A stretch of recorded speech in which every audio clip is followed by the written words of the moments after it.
AFC অনূর্ধ্ব-20 Asian কাপের বাছাই পর্বকে সামনে রেখে প্রবাসী প্রতিভার দিকে ঝুঁকছে বাফুফে। ইংল্যান্ড প্রবাসী দুই তরুণ তুর্কি অ্যাডাম আব্বাস ও জিদান ইউসুফকে দলে নেওয়ার ঘোষণা দিয়েছেন বাফুফে সহসভাপতি ফাহাদ করিম। অ্যাডামের আমরা পাসপোর্টের কাজ শুরু করেছি, birth certification, all the documentation.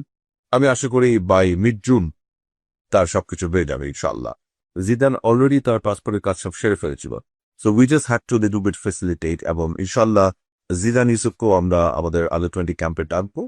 19 বছর বয়সী উইঙ্গার অ্যাডাম আব্বাসের প্রোফাইল বাফুফের টেকনিক্যাল কমিটিকে মুগ্ধ করেছে। ম্যানচেস্টার ইউনাইটেডের যুব একাডেমি থেকে উঠে আসা অ্যাডাম খেলেছেন বার্নলির অনূর্ধ্ব-18 দলেও।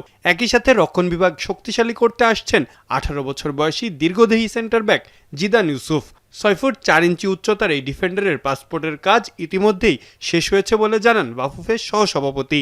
জিদান ইউসুফ অবশ্য একটু different than Adam Abbas, because তিনি এখন একটি ক্লাবে খেলছে ডেভেলপমেন্ট ফেজে, এবং তার ক্লাবটা রিসেন্টলি একটা প্রমোশনও পেয়েছে। And he is having game time on a regular basis.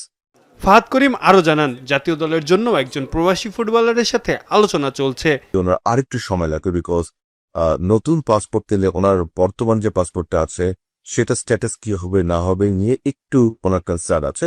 আপনি যখনই মনস্থির করবেন আমরা রেডি, এবং আমরা আশা করব আপনাকে হয়তোবা জুড়ে আমরা পাচ্ছি না, বাট আমি রিয়েলি হোপ যে সাফে যেন আমি আপনাকে পাই। তবে যুবদলের রোনান ও ডেক্লান সুলিভানের পর জিদান আব্বাসদের অন্তর্ভুক্তি অনূর্ধ্ব-20 দলটিকে এক নতুন উচ্চতায় নিয়ে যাবে বলে ধারণা করা হচ্ছে।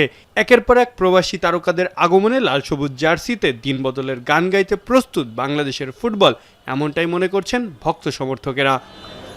মাহফুজা আহমেদ, এখন।